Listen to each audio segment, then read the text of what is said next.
Hola, muy buenas tardes, bienvenidos a Parihueliando con Vos. Este es el consultorio de Telemedellín, donde todos los días tratamos un tema especializado. A veces hablamos de temas de salud, otras veces de temas de ciudad, otras veces hablamos de temas culturales, hablamos también de temas de salud mental o emocional. Este es un programa para servirle a usted, a la comunidad. Estamos en el canal Parque Telemedellín, carrera 43F 1860. Aquí hay un parque donde usted puede venir, es completamente gratuito. Y también tenemos un tour, el Tour Telemedellín, una hora de tour con experiencias interactivas donde usted aprende cómo se hace la magia de la televisión. Andrés Felipe, muy buenas tardes, Parihueliando con Vos. Muy buenas tardes, Natalia, Parihueliando con Vos, con nuestros invitados y con ustedes los televidentes que todos los días nutren nuestros contenidos, no solo de Telemedellín, sino de Parihueliando con Vos. Son ustedes quien, mediante las recomendaciones, mediante la solicitud de los temas, pues pueden ayudarnos a que nosotros desarrollemos estos consultorios, como lo decía Natalia, desde diferentes ámbitos. Hoy estamos parihueliando de todito, y ese de todito es porque integramos un tema de salud, pero también de labor social, de un trabajo que se está realizando en nuestra ciudad por unos pacientes específicos. No me lanzo todavía, Natalia. Yo quiero como que desarrollemos un poquito más esa sensibilidad que nosotros, los televidentes de Parihueliando con Vos, debemos asumir frente a las problemáticas que tenemos en nuestra ciudad. No solamente la transformación social es la que se necesita, sino también entender al otro, y entender al otro también implica el hecho de conocer cuando una persona está padeciendo una enfermedad o más bien convive con una enfermedad. Eso de padecer yo creo que también está mandado un poquito a replantear. Entonces todo esto lo vamos a tocar en Parihueliando con Vos, Natalia. Ahora sí vamos a parihuelear de todito. Claro que sí, Andrés. Entonces, lo que nos estaba hablando Andrés es, vamos a hablar de una enfermedad que es el lupus, específicamente el lupus eritematoso.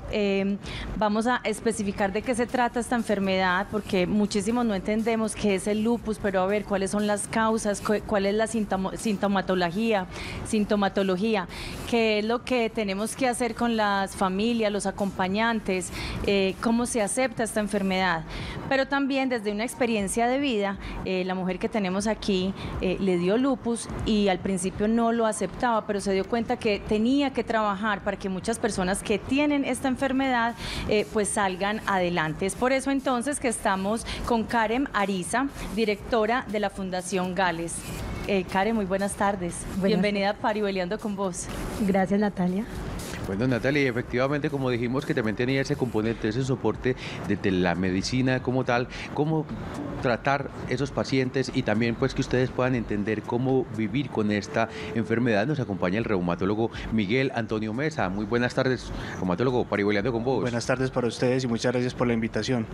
Karen, ¿cómo empieza entonces desde tu historia de vida a entrar en todo esto que es la enfermedad del lupus y cómo organizas tu fundación? Bueno, a los 17 años a mí me diagnostican con lupus. Cero información, no conocía la enfermedad, primera vez que la escuchaba. Inicia todo el proceso de hacerme los exámenes, de citas donde el reumatólogo, diferentes especialistas. Como lo decías al principio, fue duro aceptar la enfermedad, sobre todo porque si en este momento la información que se tiene es poca. Hace 15 años aproximadamente que tengo el diagnóstico, era mucho más difícil encontrar información. Entonces los primeros años fueron muy difíciles, yo no conocía a nadie más con la enfermedad, entonces... Pero venga, Karen, tranquila, tenemos tiempo. ¿Qué es difícil? Explíquele a la gente qué es difícil enfrentarse a una enfermedad porque no hay información o porque no te entienden. Eran muchas cosas en ese momento. Primero, para mí, la edad. O sea, yo tenía 17 años, acababa de salir del colegio, iba a iniciar la vida universitaria. Me dicen que tengo una enfermedad que va a ser para toda la vida. Creo que fue lo más difícil en ese momento cuando me dicen eso va a ser toda la vida, no tiene cura. Y entonces uno comete el error más grave como paciente y es buscar en Google. Entonces yo creo que es lo peor que uno puede hacer en el momento en que le diagnostican una enfermedad, porque la información es general.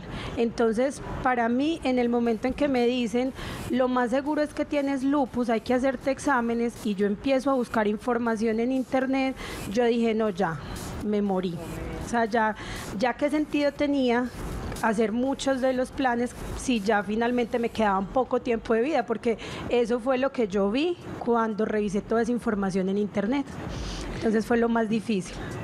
Venga, si quiere, ahorita Karen, vamos a desarrollar un poquito más de la historia, pero la idea es que vamos alternando con los dos invitados, porque usted nos plantea algo. Reumatólogo, escuchamos el testimonio de Karen, y así como ella, puede haber muchos televidentes que de pronto han recibido el diagnóstico o de pronto también están en ese proceso apenas, que ya les han generado alertas que pueden tener esa enfermedad. Y decía, inicialmente, pues lo que leyó, voy a perder la vida, no tiene cura, estuve muy asustada. Y adicional a esto, pues el hecho de que se enteró a los 17 años. Uno diría, está muy joven, pero también está ya muy grandecita como para empezar a padecer una enfermedad.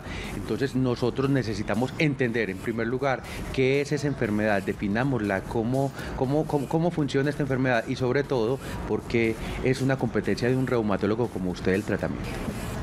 Bueno, esto tiene distintas aproximaciones. Realmente el lupus es una enfermedad autoinmune. Al ser una enfermedad autoinmune, es una enfermedad en la cual se produce una pérdida de la tolerancia a sí mismo. Es decir, es muy similar a cuando una persona tiene un trasplante y rechaza ese trasplante. La única diferencia es que en estas enfermedades no se produce en ningún momento un trasplante, sino que el cuerpo en algún momento empieza a rechazar una o varias partes del cuerpo. Eso puede darse como distintas enfermedades autoinmunes, pero digamos que la más conocida y en la cual hay una respuesta contra muchos de los órganos del cuerpo se llama lupus. El lupus tiene muchas variantes, y hay tantos lupus como hay personas. Hay lupus que van desde el lupus solamente de la piel, que se llama lupus tegumentario, hasta la manifestación más completa, que es el lupus eritematoso sistémico, que es cuando ya hay una afección sistémica que afecta a todo el organismo y que puede producir tanto inflamación, y esa inflamación crónica llevar a un daño de los órganos, y obviamente eso a deteriorar la calidad de vida de las personas. Médico, una enfermedad autoinmune. Sí, las enfermedades tienen distintas clasificaciones. El reumatólogo ve distintas enfermedades, ve las enfermedades que son enfermedades, por ejemplo, degenerativas de las articulaciones, como la artrosis, o las degenerativas del hueso, como la osteoporosis y demás, pero también ve un grupo de enfermedades que son las enfermedades autoinmunes, en las cuales se produce la pérdida de la tolerancia de la persona a algún componente, y eso es muy importante porque estas enfermedades son enfermedades que son no curables, pero sí tratables. Es decir, la persona con un tratamiento adecuado y un diagnóstico oportuno posiblemente no se va a poder curar porque es difícil lograr esa meta, pero sí va a poder tratar si tiene una calidad de vida normal. Reumatólogo, pero perdón, antes de que continuemos con Karen, para que redondeemos un poquito más este tema de la definición y que la podamos entender, ¿qué es lo que rechaza el organismo? Porque pues para de pronto los que no somos tan cercanos a los términos médicos nos queda muy difícil entender cómo así es que el organismo rechaza algunos órganos, algunas partes del cuerpo. ¿Qué es lo que sucede realmente? ¿Por qué se da? Y ayúdenos a entender aquí, como decimos siempre, muy de coquito, muy desde lo básico, a todos los televidentes de Parihueliando con Vos. A ver, hay varias cosas que son importantes. Es importante entender que el cuerpo normalmente tiene una serie de mecanismos, tanto para defendernos, pero esos mismos mecanismos del sistema de defensa que nos defienden, tienen unos mecanismos de protección que evita que el cuerpo vaya a reconocer cualquier parte del cuerpo como una parte extraña. En el lupus y en las enfermedades autoinmunes, uno de esos mecanismos que evita que se produzca esa respuesta falla, y el cuerpo empieza a reconocer una parte del cuerpo, que puede ser cualquier parte del cuerpo, que en ese caso se llaman unos autoantígenos, o sea, una sustancia que genera una respuesta en el sistema inmune, y esa sustancia que genera una respuesta en el sistema inmune, en el caso de estas enfermedades, es una sustancia que existe en el propio organismo, puede ser parte del riñón, puede ser parte del pulmón, del corazón, de los glóbulos rojos, y cualquiera de esas respuestas que se pierden hace que inmediatamente se produzca una enfermedad autoinmune, y la más común de todas es el lupus. Muy bien, entonces para que vamos como intercalando, y ahorita nos explica más sobre cómo nos protegemos más, o cómo podemos fortalecer el sistema autoinmune médico, le voy a preguntar, Karen, ¿usted empieza a sentir qué, o cómo sabe que tiene lupus? ¿Cuál fueron sus síntomas? ¿Qué fue lo que le pasó a usted que la remitió donde el médico? Bueno, los síntomas que yo presentaba eran síntomas muy particulares, muy genéricos. no, realmente yo nunca había tenido como ningún tipo de enfermedad, siempre había sido pues como muy sana, fuera de las gripas comunes que le dan a todo el mundo. Digamos que la alerta se dio porque un día me pidieron un favor, bajé unas escalas y al volver subí mareada, pues sudando frío, pálida, entonces en mi familia dijeron, no, pues esto no puede ser normal. Inmediatamente me pidieron una cita con el médico general, me hicieron los exámenes y todos los exámenes salieron malos. Entonces ya la doctora dice, no, tenemos que remitir a medicina interna. Médico, ¿cuáles son los exámenes, por ejemplo, que le hicieron a Karen en ese momento? ¿Cuáles pueden ser los exámenes que a uno le deben hacer para ver si tiene lupus? A ver, eso tiene algún grado de dificultad, porque los exámenes, distintos a los exámenes de otras enfermedades, por ejemplo, cuando usted tiene una infección, a usted le hacen un examen y demuestran efectivamente que tiene una bacteria que está causando esa infección. Los exámenes de reumatología no detectan las enfermedades, detectan o dan indicios de la enfermedad. Eso quiere decir que dos personas pueden tener el examen positivo exactamente a los mismos títulos y en una persona eso significar que tiene lupus y en otra persona significar que no lo tiene. Entonces se piden una serie de exámenes como por ejemplo los anticuerpos antinucleares, el factor reumatoide para la artritis reumatoide y demás, pero esos exámenes son completamente inespecíficos en el sentido de que lo que depende es la probabilidad pretest. Incluso es muy importante porque con frecuencia esos exámenes se le piden a personas que no están realmente enfermas y dan falsos positivos y generan otro gran problema, que es un montón de personas que les dan el diagnóstico de la enfermedad y realmente no la tienen. Entonces, de lo que depende, y por eso es tan importante que la persona que evalúe eso sea una persona que tenga experticia o conocimiento en el tema, es que se debe evaluar la probabilidad previa, y la probabilidad previa de que esa persona tenga una enfermedad debe ser moderada a alta para que los exámenes sean verdaderamente útiles. Si no, muchos de los exámenes lo que van a generar es confusión y estrés en una persona que por lo demás estaba aliviada. Karen, hace un momento le dijimos que más adelante vamos a desarrollar un poco más sobre la historia de la fundación y sobre cómo se ha fortalecido para apoyar a estos pacientes que ustedes acogen de alguna manera, quienes tienen lupus eritematoso. Pero todavía no vamos a pasar a eso, hagámoslo después de unos mensajes para que el nuevo público, la nueva audiencia pueda estar presente en ese momento. No queremos dejar pasar esta oportunidad porque estamos hablando de síntomas. Usted decía ahorita que eran muy particulares en usted, pero como usted también tiene tanto contacto con otros pacientes, pues la idea no es generar alerta en los televidentes de Parihueliando con Vos, pero sí que estén muy atentos cuáles son esos síntomas, y que nos puede complementar el médico también, como que son comunes para generar esas alertas que ustedes perciben en esos pacientes que llegan a la fundación. Bueno, por lo general a la fundación ya llegan cuando tienen el diagnóstico, ¿cierto? Pero nosotros dentro de las actividades que realizamos tenemos una campaña que se llama Haciendo Visible lo Invisible, y en esta trabajamos todo lo que está relacionado con lo que es el lupus, los síntomas, y una de las primeras alertas que hacemos es, por favor, no se vayan a escandalizar. ¿Por qué? Porque los síntomas pueden ser caída del cabello, dolor de cabeza, que la yemita de los dedos se ponga morado, que eso ya es un síntoma pues como muy específico, las alas de mariposa, que es que se pone la cara aquí, se pone roja, los dolores articulares, la fatiga crónica.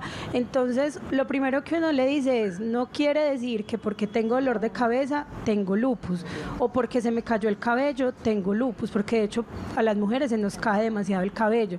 Pero entonces ahí está la importancia de lo que nos estaba diciendo el doctor Miguel, y es que cuando nosotros tenemos un conjunto de síntomas que vemos que no es normal ya, o sea, que ya son, digamos que muy continuos o que se presentan mucho, ya sí se debe asistir donde el médico, y que sea él el que nos envíe todos los exámenes y nos haga la revisión que nos permita reconocer qué es lo que tenemos.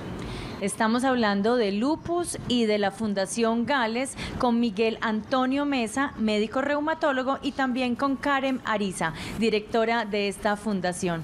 Estamos parihueliando con vos y ya volvemos después de esta pausa.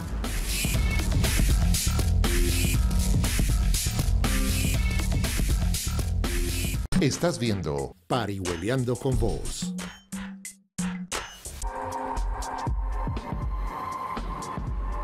Y seguimos parihueleando con vos. Hoy parihueleamos sobre el lupus eritomatoso. Es algo que hasta difícil de mencionar, Natalia, difícil de pronunciar. Suena tan complejo, pero es más complejo de pronto vivir la situación. Y por eso, gracias a una fundación que hay en la ciudad de Medellín, muchos pacientes pueden obtener ayudas, asesorías. Entonces, vamos a retomar precisamente este trabajo de la Fundación Gales con su directora, Karen Ariza. Karen, en el segmento anterior, pues usted nos contó su testimonio de vida y lo que la motivó a establecer esta fundación, pero hablemos más del trabajo. ¿Qué es lo que hacen ustedes y cómo le dan un soporte a los pacientes con lupus eritomatoso en esta fundación? Bueno, dentro de las actividades que nosotros realizamos en la fundación está el acompañamiento psicológico a los pacientes, por lo que hemos venido hablando durante todo el programa, que es un impacto que se genera en la persona pues que recibe su diagnóstico. Las asesorías jurídicas, como sabemos, pues el sistema de salud en este momento viene presentando varias dificultades y los pacientes somos quienes nos vemos más afectados con esta situación. Entonces se hacen asesorías en tutelas, desacatos, derechos de petición. ¿Esto tiene algún costo, Karen? No. Hacemos las asesorías médicas.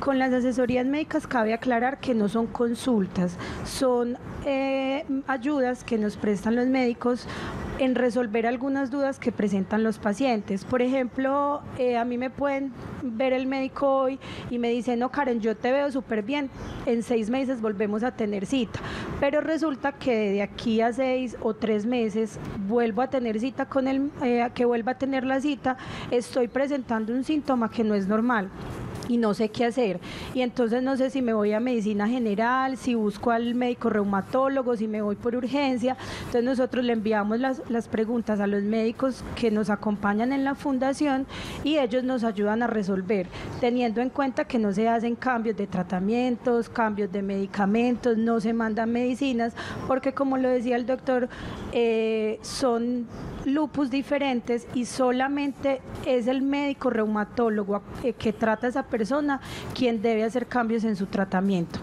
También hacemos conferencias, actividades lúdicas, recreativas, académicas para los pacientes, porque una de las cosas más importantes es que el paciente esté empoderado de su enfermedad, que conozca y que sepa qué es, porque así como muchas veces quienes no conocen la enfermedad tienen dudas, los mismos pacientes en ocasiones tienen falencias en la información, y desde ese desconocimiento también se cometen en ocasiones muchos errores.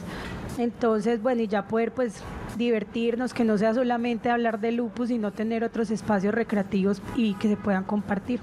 Doctor, ¿por qué se llama lupus eritomatoso sistémico? ¿Qué es lupus? ¿Qué es eritomatoso? ¿Y por qué sistémico? Bueno, digamos que el gran problema que tiene el lupus es que la gran mayoría de las manifestaciones que se conocen del lupus son las manifestaciones en piel. Entonces, históricamente, cuando se describió en las primeras descripciones que se hicieron, se decía que era lupus porque parecía que lo hubiera mordido a uno un lobo, por eso fue la descripción original. La mayor parte de las lesiones que se producen en piel tienen características o color rojizo en distintas formas de las que se presenta, pero finalmente, digamos que el lupus eritematoso sistémico, las 2 primeras palabras hablan mal de lo que es el lupus, porque hace mucho énfasis en la piel y solamente la última palabra es la que habla del componente sistémico, del componente orgánico. Entonces por eso se le dice así. Entonces por eso cuando uno le dice lupus, uno tiene que tener mucho cuidado de qué tipo de lupus es, porque hay personas que tienen solo lupus tegumentario, es decir, una lesión en la piel que hace parte del grupo de lupus pero que no va a tener compromiso de nada más, y hay otras personas que tienen el lupus eritematoso sistémico, que es el compromiso de todos los órganos por la enfermedad. Karen, usted ahorita nos estaba hablando precisamente como de todo ese trabajo que hacen con los pacientes que tienen esta enfermedad autoinmune, y nos decía que a veces sienten temor porque no reconocen nuevos síntomas que se pueden presentar, que van a que no saben si asistir a urgencias, a medicina general, a la medicina especializada. Esto implica el vivir constantemente de pronto con un desasosiego, con no entender muy bien lo que está sucediendo. Eso presenta una afectación psicológica también. Entonces quisiéramos que redondear aquí en este segmento dos situaciones. Uno, ¿cómo lo viven? Usted que lo ha vivido y lo ha visto también en otros pacientes alrededor, ese componente, esa afectación psicológica y cómo encararla también, obviamente, para no quedarse en el problema, sino para precisamente salir adelante, como usted que sigue trabajando, que sigue siendo una persona útil a la sociedad, pues que no, definitivamente esto no les limita para seguir siendo unas personas, unos individuos de sociedad. Bueno, es muy importante el autocuidado del paciente, de sus medicamentos, de los controles que debemos hacer, los exámenes. Y hay una cosa muy importante que a veces no la tenemos en cuenta y es conocer la enfermedad, o sea, conocer lo que tenemos, por lo que estábamos hablando ahorita. Se pueden presentar muchas situaciones en que por desconocimiento todos le echamos la culpa al lupus. Entonces creemos que todo lo que nos pasa, el más mínimo síntoma que se presenta es del lupus. Entonces eso en muchas ocasiones genera angustia en quien tiene la enfermedad. Entonces por eso nosotros parte de lo que hacemos es esa educación, no solamente esa educación para el paciente, pero también fundamental el acompañamiento de la familia, y ya eso ha sido demostrado por muchos estudios. De hecho, nosotros aquí en Medellín hace unos años también lo hicimos y está comprobado que las personas que tienen un apoyo social, que tienen un acompañamiento de familia, amigos, compañeros de trabajo, grupo religioso, grupo de apoyo, como pueden ser las fundaciones, tienen una mejor calidad de vida.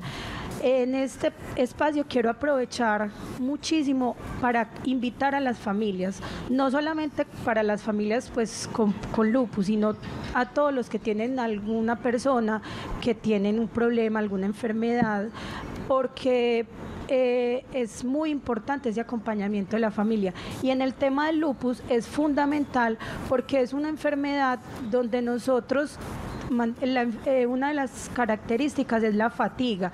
Entonces la familia dice, ay, es que está tan perezosa que no le gusta hacer nada, ay, es que está toda hora quejándose porque le duele, o hacen comentarios que en ocasiones pueden ser dolorosos y que pueden afectar de alguna manera todo lo que está relacionado con la parte emocional y psicológica del paciente, el no sentirse apoyado o comprendido por su familia. Y ahí es donde entramos también las fundaciones o los grupos de apoyo, porque entonces es cuando la persona entra y empieza a conocer personas que tienen la misma condición, que estamos pasando por lo mismo. Entonces cuando yo digo, no, es que yo hay días que me levanto y a las 10 de la mañana ya no puedo con la vida, entonces el otro no me va a decir, ay, usted sí se queja, sino que va a decir, no, yo también vivo eso todos los días o de vez en cuando, de acuerdo a cómo se sienta la persona. Entonces es la importancia de poder entender nosotros como pacientes y ese entorno que tengamos que nos pueda comprender y acompañar. Karen nos acaba de dar una de las principales recomendaciones, que es el acompañamiento de la familia. Pero doctor, hágase de cuenta que estamos en un consultorio y usted en ese momento se da cuenta que yo tengo lupus. ¿Cuáles son las recomendaciones desde la salud? Hay también implicaciones pues como de dar medicina, cada cuánto se tienen que hacer exámenes. ¿Cuáles son esas primeras recomendaciones que usted da cuando un paciente está en consulta? Pues eso tiene varias partes. Cuando un paciente se le diagnostica con lupus hay que hacer varias situaciones o varias cosas al mismo tiempo. Lo primero es determinar qué órganos están afectados por el lupus, es decir, hasta cuál es el grado de extensión y cuál es el órgano y el tipo de compromiso que tiene, porque eso define cuál es el pronóstico de la enfermedad. ¿Y cuáles órganos se pueden afectar? Normalmente, digamos que hay ciertas cosas que son muy importantes. Antes que eso, en lupus hay unas determinantes del tipo de lupus que uno va a tener. Los amerindios y la raza negra, es decir, las razas que somos nosotros en este país, normalmente tenemos lupus graves. La mayor parte de los lupus de Sudamérica son lupus graves con manifestaciones graves, y las manifestaciones son generalmente el riñón, que lo puede inflamar, el riñón puede empezar a perder proteínas, puede empezar a dejar de funcionar y la persona puede llegar a diálisis. Y de hecho en los pacientes con lupus que no reciben tratamiento, cuando compromete el riñón, en los siguientes 5 años el 90% de esos pacientes estarán en diálisis, pero con tratamiento 10% o menos van a terminar en diálisis. Es decir, el tratamiento es efectivo y cambia la historia natural de la enfermedad. Eso es muy importante porque en los primeros 10 años de vida una persona con lupus, si va a fallecer, fallecerá por compromiso del riñón, es decir, eso será lo que más afectará su vida. Entonces por eso el compromiso del riñón es la principal prioridad, pero también puede comprometer el corazón, puede comprometer los pulmones, puede comprometer el cerebro, puede producir desde psicosis o lo que se llama comúnmente pues enloquecimiento hasta derrame cerebral, que es el accidente cerebrovascular, y puede dar todo tipo de manifestaciones, hasta manifestaciones articulares, manifestaciones en piel, y lo que estaba mencionando Karen, el cansancio, que el cansancio se tiende a subestimar, pero el 60% de los pacientes con lupus consideran que el cansancio o la sensación de ese lupus que les quita esa vitalidad es un problema moderado a grave y que afecta de manera importante su calidad de vida. Pero entonces, ¿cuáles son las recomendaciones generales que se pueden dar en esa primera consulta? Entonces, la primera recomendación es que el paciente no se asuste, que el paciente asista a consulta. Todos los pacientes con lupus deben ir a consulta por lo menos una vez al mes hasta que el paciente se logre estabilizar o compensar, y de ahí posiblemente entre 3 a 6 meses, dependiendo de lo que diga el reumatólogo. Entonces, lo primero es que no tiene que tener miedo a la enfermedad. Tenemos que atacarla rápido, y esa fase de negación que algunas personas hacen es muy peligrosa, porque uno de los principales predictores de mal desenlace en lupus es que la persona no desarrolle conciencia de su enfermedad y no se haga responsable de la enfermedad. Y lo segundo es obviamente que la persona tiene que tener un poco de confianza y tiene que asumir los tratamientos, porque hay muchos medicamentos que tienen muy mala fama y con justa razón, como los esteroides, la ciclofamida, que es un agente de quimioterapia, y otras cosas. Entonces la persona muchas veces por miedo a esos tratamientos no los toma, y al no tomarlos tiene las complicaciones mucho más graves de la enfermedad. Karen, en concordancia con lo que nos plantean Natalia y el reumatólogo sobre los tratamientos, sobre lo que usted también había planteado, conocer y entender un poquito la enfermedad, pero más que eso es también ser juiciosos, responsable, como nos dice el médico, y también el hecho de seguir los tratamientos. Hablemos de los casos, de su experiencia personal y de lo que usted percibe, para que también tengamos un mensaje alentador para esos pacientes que nos están viendo mediante Parihueliando con Vos. Entonces, aquí simplemente también se puede tratar de disciplina, de dedicación, de salir adelante con esa ser autorresponsable con el tratamiento. Sí, el tema del tratamiento es fundamental. Que trae efectos secundarios, como lo decía el doctor ahorita, sí trae algunos efectos secundarios, pero precisamente ellos hacen un costo-beneficio y van a ser muchos más los beneficios para nosotros que los riesgos. Entonces, al principio, cuando yo inicié, estaba tomando muchas pastillas. En este momento solamente me tomo pues del lupus una sola en este momento. Entonces, pero al principio inicié con varias, también tenía miedo, también quise pelear con el medicamento. Agradezco a la vida, a Dios, que pude contar pues como con unos excelentes médicos que me aconsejaron y me recomendaron pues como no dejar mis tratamientos. Y algo muy importante, y es bajo ninguna circunstancia dejar de tomarlos. Nosotros hemos tenido muchos casos en la fundación de personas que por creer en medicinas u otro tipo de creencias han dejado de tomar sus medicamentos y han tenido pues como recaídas.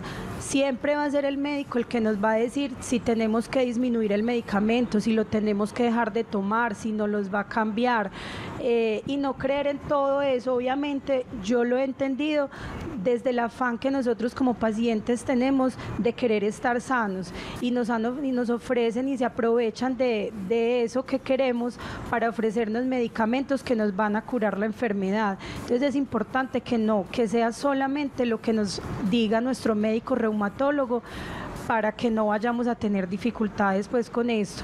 Y parte de eso también, Andrés, con la pregunta que tú me hacías, ha sido el medicamento, que sí soy súper juiciosa, súper pues así, tengo mis pastilleros donde anoto, donde me tengo que tomar. Y creo que lo más importante y lo que en parte me ayudó demasiado fue el proceso de aceptación de enfermedad. El día que yo acepté la enfermedad, que dejé de pelear con ella, yo creo que de ahí fue que empezó toda esta recuperación para llegar al momento en que estoy hoy, que solamente me tomo media pastilla todos los días. Karen, me queda entonces como una duda. quisiera saber ya después de este corte, cómo es que usted acepta la enfermedad, porque es difícil como sentirse sola y entender, estoy pasando por esta enfermedad, lo que encontraba esa información, pero además también me quedan dudas de por qué es que nos da tanto miedo los esteroides, por qué nos da miedo seguir las instrucciones de un médico que ha estudiado y que sabe de la enfermedad. Estamos parihueleando con vos, estamos hablando del lupus, de cómo una persona lo ha vivido, de cómo ha empezado con una fundación que le está ayudando a tantas personas en Medellín. Los estamos invitando a ustedes entonces a que sigan parihueleando con nosotros después de este corte de mensajes institucionales.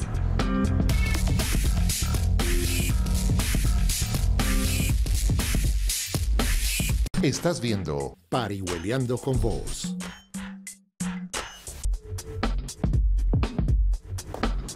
Y seguimos parihueleando con vos. Hoy parihueleamos de todito porque vinculamos el trabajo de una fundación que trabaja precisamente, valga la redundancia, con pacientes con lupus eritomatoso, pero también estamos viendo todo ese componente médico. En los segmentos anteriores nos ha quedado bastante información, pero también algunas dudas que vamos a seguir desarrollando en el siguiente segmento de Parihueleando con vos. Pero yo quiero retomar con el médico reumatólogo Miguel Antonio Mesa, que usted ahorita, cuando estábamos iniciando el programa, cuando definió la enfermedad, nos decía que es una enfermedad autoinmune que no tiene cura, pero que es tratable.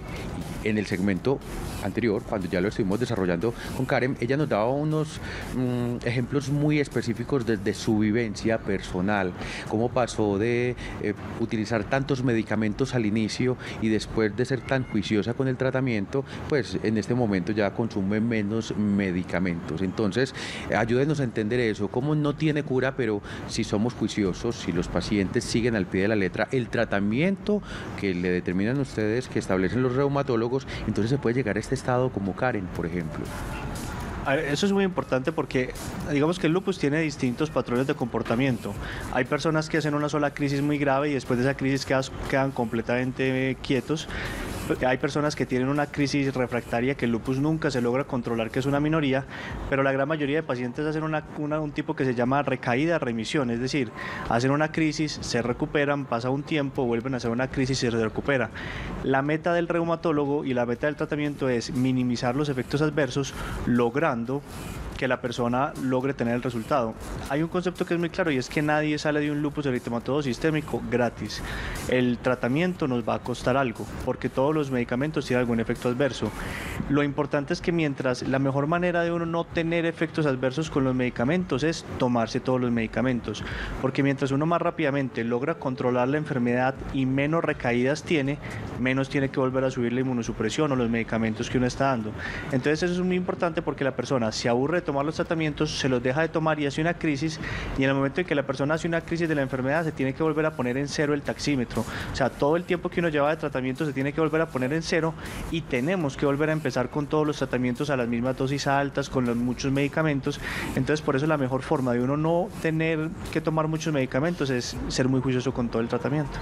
Bueno, entonces otro punto clave acá, aceptar, tomarse todos los medicamentos. Ahorita Karen está diciendo, no importa sus creencias, usted puede que de pronto también trabaje con otro tipo de medicina, pero nunca deje de tomar esos medicamentos que el reumatólogo le está indicando. Karen, y ahorita en la historia contabas de aceptar, que el primer paso es aceptar, entender qué es lo que tenemos, pero ¿cómo se da esa aceptación? ¿Cómo hiciste ese proceso? Porque es que es muy fácil decir, sí, yo acepto la enfermedad, pero eso no es así. ¿Cuáles son los pasos que de pronto ustedes establecen en la fundación o cómo congregan para que la gente acepte de verdad la enfermedad? Bueno, unos pasos así como tal no existen, pero y todos tenemos procesos diferentes porque vivimos, crecimos, nuestros estilos de crianza, todo para cada persona fue distinto. Entonces, para mí al principio fue muy difícil, como se les decía ahorita, fueron prácticamente unos 3 años en que yo no conocía absolutamente a nadie que tuviera lupus, entonces yo decía, no, es que pues la más de malas, esto me dio a mí en el mundo, no le dio a nadie más. pero cuando, bueno, yo empecé mis tratamientos, todo, obviamente con mucho dolor, mucho cansancio, me cansaba demasiado, me quedaba dormida mucho. ¿Ahora no te cansas tanto?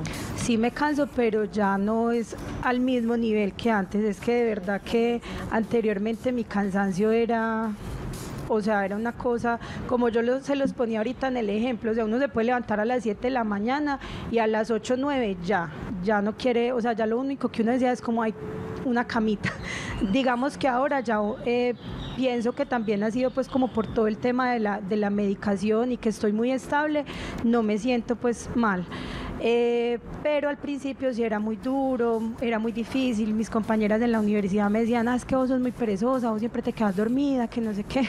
Entonces algún día yo les dije, vea, es que yo tengo lupus, pues como cansada de eso, porque eso fue otra cosa. Yo nunca, es más, ni siquiera a mi psicólogo le dije eso, porque me dio mucho susto. Yo tenía miedo que me rechazaran, tenía miedo que la gente empezara a sentir lástima por mí, entonces ni siquiera a él se lo dije. Ya 3 años después estaba pues en una crisis y le comenté y él me dijo, pero ¿por qué no me habías dicho? Entonces ya él me presentó una persona con lupus, ya dije, bueno, al menos no soy yo sola, y ahí empieza ya un proceso diferente porque conocí a un médico, al doctor Luis Fernando Pinto, le propuse hacer una investigación y él aceptó y empezamos a hacer una investigación de cuáles eran los factores, ciertos factores psicológicos y fisiopatológicos que afectaban en la calidad de vida de una persona con lupus. Al iniciar esa investigación y empezar a hacer pues como un rastreo de toda la documentación, encuentro en internet una asociación de lupus en Argentina, me vinculo a ella, pues en este momento lo hacíamos vía correo electrónico, que en esa época se usaban los foros, estoy hablando más o menos del 2010, 2011, no, mentiras, 2004, 2005.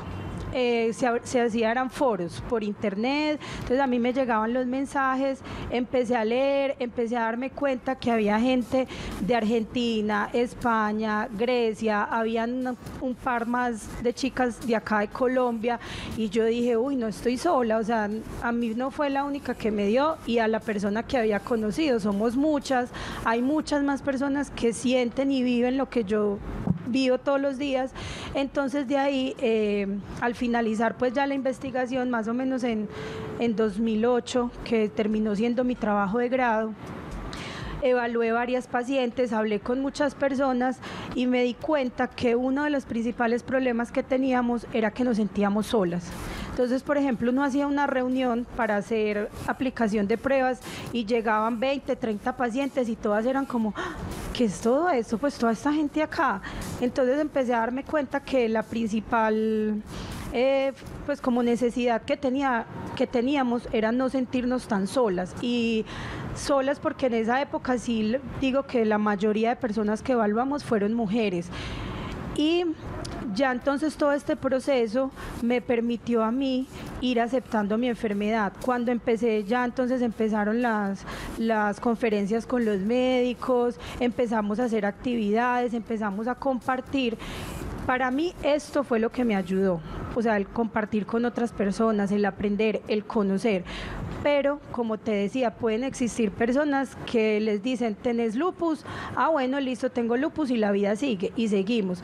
Pueden haber otras que llevan 20, 30 años de diagnóstico y aún no han aceptado su enfermedad. Y otras recorremos un caminito y llega un momento, puede ser meses, un año, 2 años, no importa, pero llega un momento en que nos damos cuenta, en que yo lo llamo amigarnos con la enfermedad, es mucho mejor que estar combatiendo constantemente con ellas. Yo siempre les digo, pelear implica hacer un esfuerzo, y cuando yo peleo es posible que me canse más rápido, y entonces ahí es cuando el lupus aprovecha y nos vence.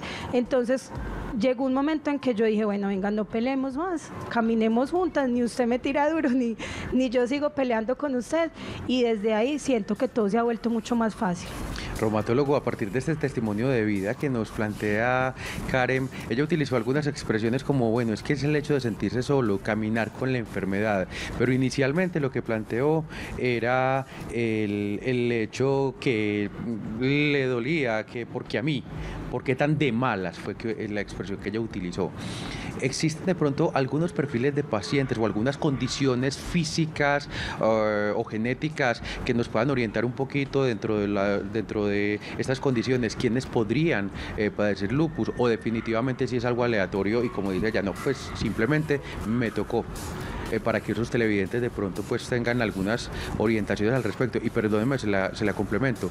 El hecho es, por ejemplo, Karen, en el caso de su familia, ¿podría haber otras personas también con lupus? ¿Cómo se funciona todo esto de la genética? Con respecto a eso hay varias cosas que es importante aclarar.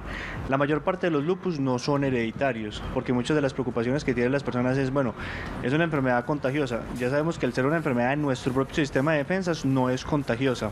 Y la otra cosa es, la puedo heredar, mis hijos la van a tener, sí puedo tener. Y eso es muy importante porque hace muchos años las cosas se manejaban distintos. Se sabe que 5 de cada 100 personas pueden tener un lupus con algún grado de heredabilidad. Es decir, eso es como las loterías para un premio mayor. Unas personas pueden nacer con unos genes que le aumenten el riesgo un poco con respecto a la población normal, pero no solamente eso es lo que le da el lupus, eso lo que da es un mayor riesgo, son otras cosas que pasan en la vida.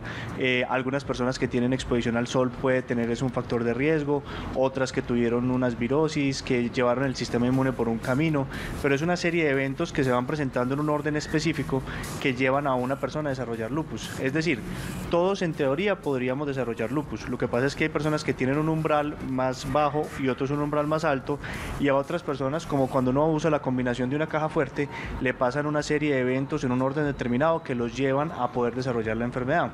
El ejemplo es que hay familias en las que pueden haber hermanos gemelos y una persona le dio lupus y al otro hermano gemelo no, así como hay hermanos gemelos que las dos personas desarrollan lupus porque la carga genética era muy alta en esas personas en particular. Entonces el lupus heredable es muy raro.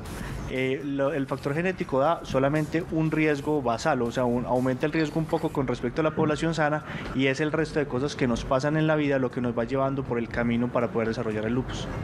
Con esta enfermedad y con otras enfermedades, creemos que el primer paso entonces es aceptar la enfermedad y seguir las instrucciones que los médicos nos dan.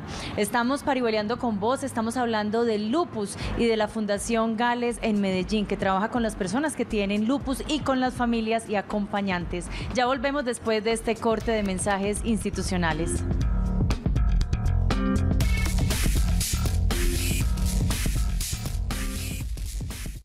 Estás viendo Parihueliando con Vos.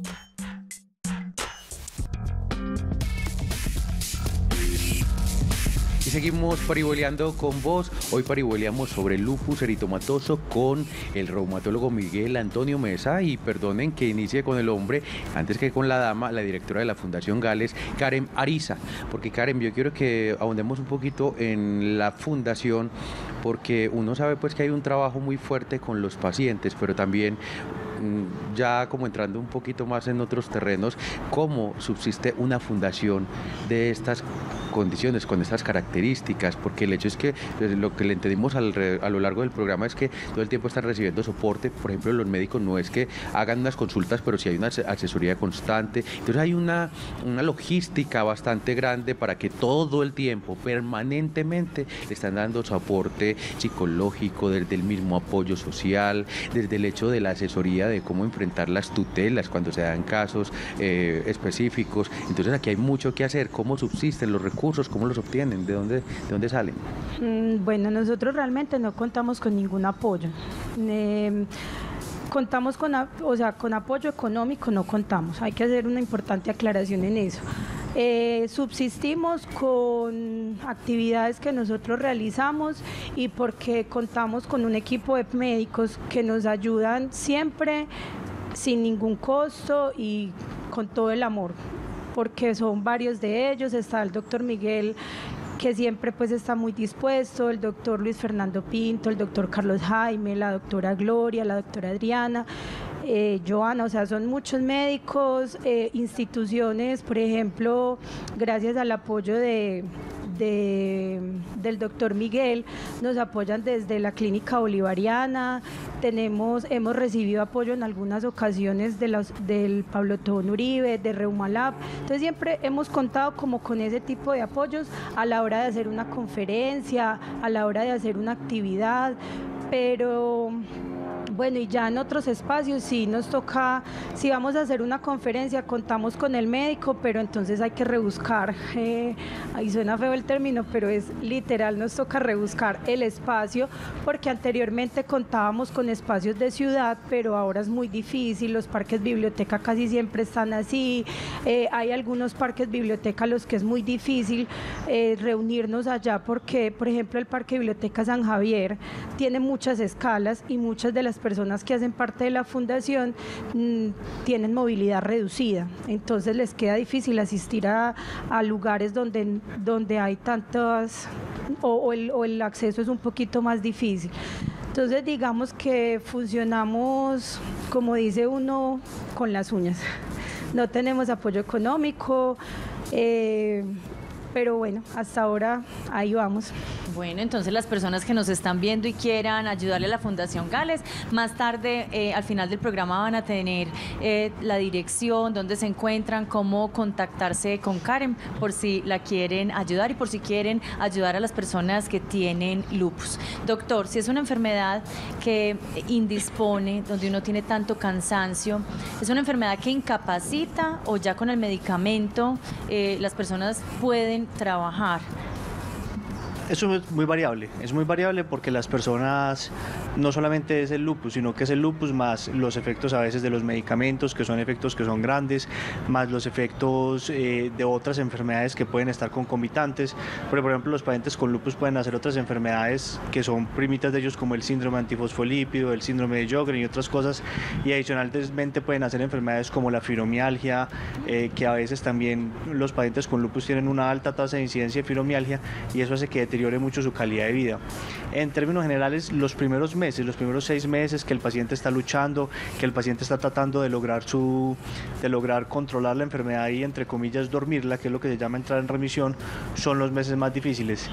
Después de que una persona logra entrar en remisión, generalmente es capaz de hacer la mayor parte de sus actividades normalmente. Uno nunca puede decir que todas, pero por lo menos la mayor parte de sus enfermedades. Entonces, los primeros meses son meses duros, y son meses particularmente duros porque está uno adaptándose a los medicamentos, a una serie de cambios en el cuerpo, a la misma actividad de la enfermedad. Entonces, todas esas adaptaciones, adicionalmente a lo mal que lo hace sentir a uno, requieren cierto tiempo para que la persona sea capaz como de lidiar con ellas y volver a adaptar su vida diaria a esas nuevas realidades que le están pasando.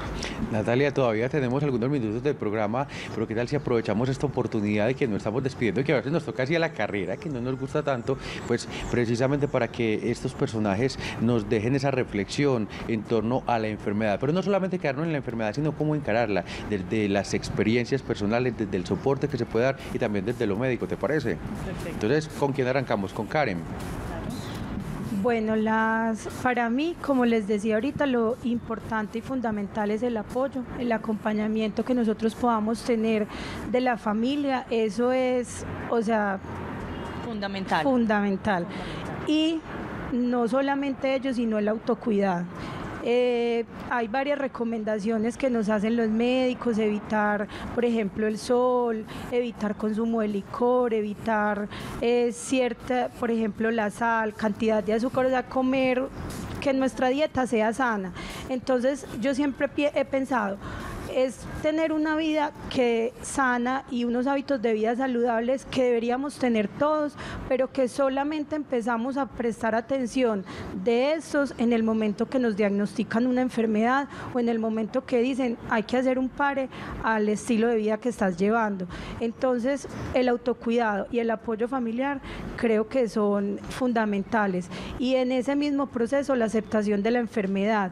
En ocasiones para esto se necesita ayuda de un profesional, de un psicólogo, de acuerdo a las creencias. Algunos tienen pues líderes espirituales. Si para usted eso le puede ayudar, también búsquelo, pero no se ahogue solo en lo que está sintiendo, porque muchas veces todo eso que reprimimos, toda esa tristeza, todo ese dolor, el no querer que mi familia se sienta, es que me da pesar con mi familia, es que yo me siento una carga, es que yo esto, también puede ser contraproducente para nosotros. Entonces, que todo lo que tengamos que expresar, busquemos maneras para hacerlo, y que no se sientan solos, que desde la fundación lo que podamos apoyarles, lo que podamos ayudarles, ahí vamos a estar.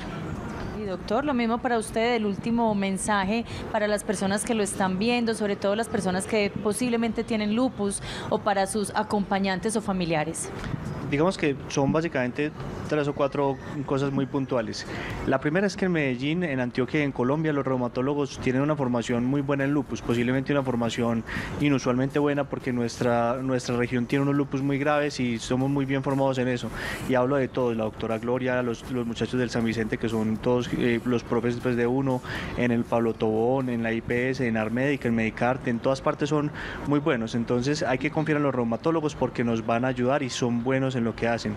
El segundo es que se puede luchar contra el lupus. Nosotros tenemos pacientes hasta de 12 años que yo tengo un paciente al que quiero mucho que tiene 12 años que tiene un lupus que es absolutamente devastador y él simplemente lucha todos los días y todos los días está bien para luchar y la familia está bien y por eso él le ha ido bien y ha recibido los tratamientos. Él lo está tratando en este momento la doctora Lady Johanna, que es la reumatóloga pediatra de la institución, pero es un milagro y un ejemplo de superación. La otra cosa es que si bien las terapias alternativas, las terapias bioenergéticas, de pronto las partes religiosas y todo lo demás pueden ser un complemento, nunca deben suplantar el tratamiento tradicional, porque lastimosamente, y una persona que sea seria bioenergética, una persona que sea seria en cualquiera de estas áreas le va a decir eso al paciente, suspender los medicamentos pone un peligro mortal a una persona que tiene lupus. Y la cuarta, que es la más importante de todas, es que siempre hay algo por hacer, no importa qué situación tenga uno, no importa cuánto lleve el lupus, no importa qué haya pasado, siempre hay algo por hacer. Y la reumatología es una ciencia que se reinventa cada 5 años, cada 5 años todo es distinto. Entonces lo que hace 5 años podía ser un imposible o no se podía tratar, hoy en día se puede tratar. Entonces lo que la gente debe hacer es no perder la esperanza porque siempre existe algo para hacer, bien sea tratar, bien sea acompañar a la persona y bien sea ayudarla, pero siempre hay algo que podemos hacer. Karen Beire, ya nos dieron la indicación, ya debemos despedir el programa, pero necesitamos también, usted muy cortico, medios de contacto para esos televidentes que de pronto tienen la forma de soportar a la fundación, ya sea con espacios, no sé, de alguna manera, ¿dónde la contactan? Muy cortico, por favor. Los teléfonos 301-587-4637 o al correo gales.medellin@gmail.com. También en redes sociales @Fundación Gales.